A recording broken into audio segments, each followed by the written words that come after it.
Assalamualaikum warahmatullahi wabarakatuh. Sebelumnya, kepada yang terhormat Bapak Imam Awaludin SEME selaku dosen statistika ekonomi kami, semoga Bapak selalu dalam keadaan sehat dan berada dalam lindungan Allah Subhanahu wa Ta'ala.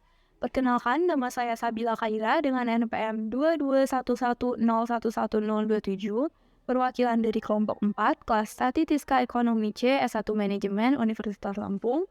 Pada kesempatan kali ini, saya akan memandu jalannya presentasi mengenai korelasi, regresi, serta analisis tren.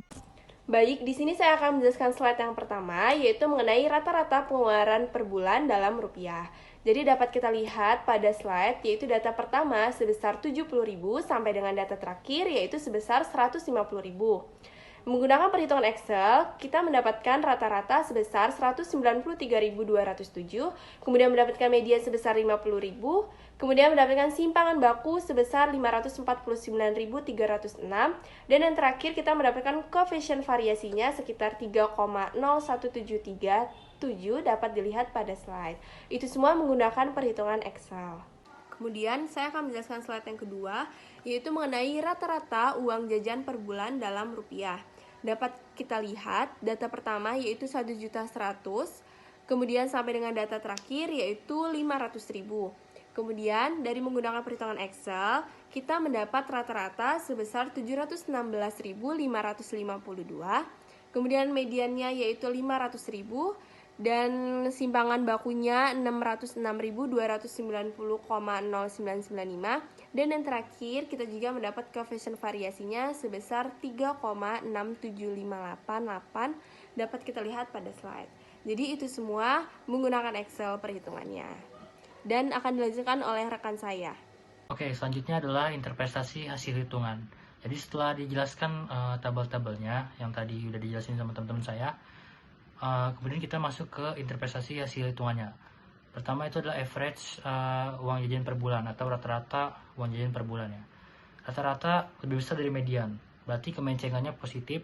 Kemudian koefisien variasinya lebih besar, datanya semakin heterogen, simpangan baku lebih besar dari 0, menandakan titik data individu jauh dari nilai rata-rata. Kemudian adalah average uang pulsa per bulan. Rata-ratanya lebih besar daripada median. Kemencengannya positif, koefisien variasinya lebih besar, datanya semakin heterogen, simpangan baku lebih besar dari 0, menandakan titik data individu jauh dari nilai rata-rata. Oke, selanjutnya kita masuk ke tabel berikutnya. Yaitu kita di sini kan tadi kita sudah diketahui bahwa uang jajan per bulan itu X dan uang pulsa per bulan itu Y. Jadi kita masukkan X-nya itu uang jajan per bulan dan Y-nya itu uang pulsa per bulan. Kemudian kita akan cari sigma X dan sigma Y-nya. Di sini kita udah ketemu sigma X itu adalah 5.603.000. Kemudian sigma Y-nya itu sekitar 20.780.000. Dan dari ini kita bakal cari X kuadrat, Y kuadrat, dan X kali Y-nya. Ini kita udah cari di Excel-nya, yaitu tinggal kuadratin aja X-nya. X kuadrat ya dari X1, X2, X3, X4 itu kalian kuadratin aja, dan terus kalian jumlahin juga ya. Jadi kita butuh sigmanya. Sigma X kuadrat di sini ada sekitar 9.531 ya, tinggal ditambahin 0-nya aja. Kemudian Y kuadratnya ada sekitar 25 juta sekian, dan kemudian sigma X nya ada sekitar 3053 sekian. Nah, dari tabel-tabel ini bakal kita cari pertama itu R-nya, kemudian B dan A-nya. Pertama, rumus R itu sama dengan sigma X Y dibagi akar dari sigma X dikali akar dari sigma Y. Jadi kita masukin aja di Excel itu, kalian masukin di Excel, dan kita ketemu di angka 441,540 sekian. Selanjutnya ada kita nyari B-nya. B-nya itu bisa kita dapat dari rumus N dikali sigma X Y dikurang sigma X dikali sigma Y per N sigma X kuadrat dikurang sigma X dikuadratin. Kalian masukin aja itu di Excel-nya, dan kita dapat di angka minus 3,8266 sekian. Dan terakhir itu adalah kita mencari A-nya. hanya kita bisa dapat dari rumus rata-rata Y dikurang B dikali rata-rata X ya. Jadi kita masukin aja rata-rata Y berapa dan rata-rata X berapa, dan kita dapat di sekitar angka 7393,284 sekian. Jadi itu dia hasil yang kita dapat. Selanjutnya akan dilanjutkan oleh teman saya. Terima kasih. Baik, selanjutnya di sini saya akan membahas mengenai interpretasi hasil hitungan. Di sini terdapat koefisien korelasi, yaitu R sama dengan 441,5401933, menunjukkan bahwa antara variabel rata-rata pengeluaran pulsa per bulan dan rata-rata uang jajan per bulan mempunyai hubungan yang positif dan sangat kuat. Selanjutnya, mengenai persamaan regresi, yaitu Y sama dengan A plus BX sama dengan 7393284 ditambah minus 38266X mempunyai interpretasi sebagai berikut. Yang pertama yaitu konstanta, yaitu sebesar 7393284, seperti pada slide, menunjukkan bahwa jika tidak ada pengeluaran pulsa, maka pengeluaran pulsa akan ada sebesar 7393284, dan seterusnya seperti pada PPT. Selanjutnya yaitu mengenai koefisien regresi sebesar minus 3,82662, menunjukkan bahwa setiap penurunan rata-rata uang jajan per bulan sebesar Rp1 akan meningkatkan pendapatan sebesar 3,82662.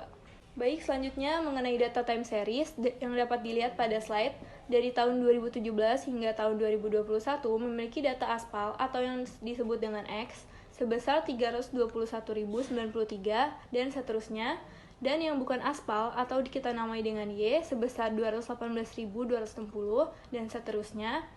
Selanjutnya di sini kita akan menguadratkan X tersebut yang kita dapat dari penghitungan Excel yang dapat dilihat pada slide.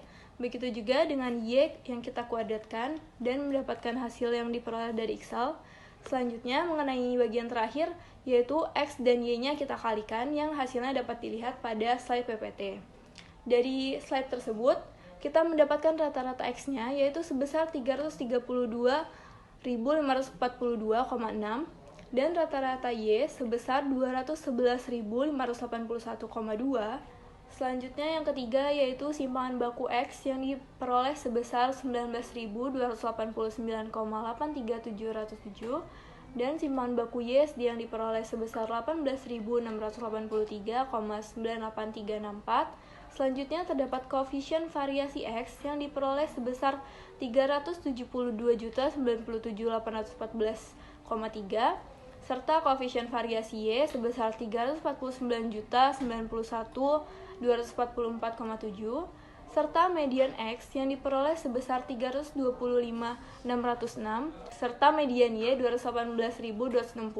Selanjutnya yaitu diperoleh perhitungan R sebesar 8.472.654.855, B yang diperoleh sebesar minus 1,95041, A yang diperoleh sebesar 6,48595 yang dapat dilihat pada slide. Perlu diketahui bahwa perhitungan semua itu diperoleh dari hasil perhitungan Excel. Baiklah, di sini saya akan menjelaskan slide selanjutnya, yaitu di slide 7, data time series. Di sini terdapat persamaan tren yang dari Y sama dengan 6,4595 E plus 28, itu artinya pangkat 28. Lalu ditambahkan dengan minus 1,905041 E plus 23X, itu sama aja seperti tadi ya. E plus 23 itu pangkat 23X. X-nya di situ memang sudah ada di dalam rumusnya. Lalu di sini setiap tahun panjang jalan aspal meningkat sebesar minus 1,95041 pangkat 23 km. Yang jika kita lanjutkan ke tahun selanjutnya, yaitu di tahun 2022, di sini kita hanya menuliskan Y 2022 sama dengan 6,48595 pangkat 28 ditambah minus 1,95041 pangkat 23. X-nya di sini 6. Kita masukkan 6. Kenapa 6? Karena kita mengambil datanya dari tahun 2017 hingga 2021. Lalu kita lanjutkan 2022, itu naik jadi 6 data. Jadi hasilnya 6,48583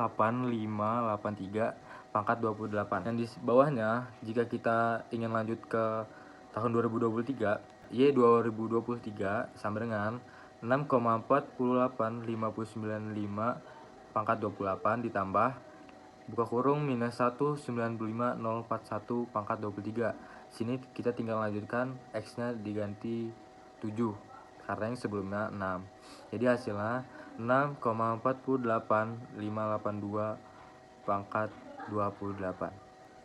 Nah, di selanjutnya di sini ada interpretasi hitungan panjang jalan menurut jenis permukaan dalam kilometer 2000, dari 2017 hingga 2021 rata-rata itu kurang dari median. Jadi kemencengannya bersifat negatif. Lalu koefisien variasi lebih besar. Datanya semakin besar heterogen, simpangan bakunya lebih besar dari 0 menandakan titik individu jauh dari nilai rata-rata. Lalu korelasi itu yang disebut R sama dengan 8472654,55 menunjukkan bahwa antara variabel bahan aspal per tahun dan bukan aspal per tahun mempunyai hubungan positif dan kuat hubungannya. Lalu persamaan regresinya titik kedua yaitu Y sama dengan A ditambah B X sama dengan 6,48595 pangkat 28 ditambah buka kurung min 1 95041 pangkat 23 X dengan interpretasi konstanta sebesar 6,4859 pangkat 23 itu menunjukkan bahwa jika ada jalan beraspal maka pengeluaran jalan tidak beraspal akan sebesar 6,48595 pangkat 23 rupiah. Yang kedua, koefisien regresinya itu sebesar minus 1,95041 pangkat 23 menunjukkan bahwa setiap kenaikan jalan beraspal sebesar 1 km akan meningkatkan pengeluaran jalan yang tidak beraspal yaitu 28 ditambah min 1,95041 pangkat 23 rupiah. Baik, sekian presentasi dari kelompok kami. Lebih dan kurangnya kami mohon maaf. Terima kasih. Wassalamualaikum warahmatullahi wabarakatuh.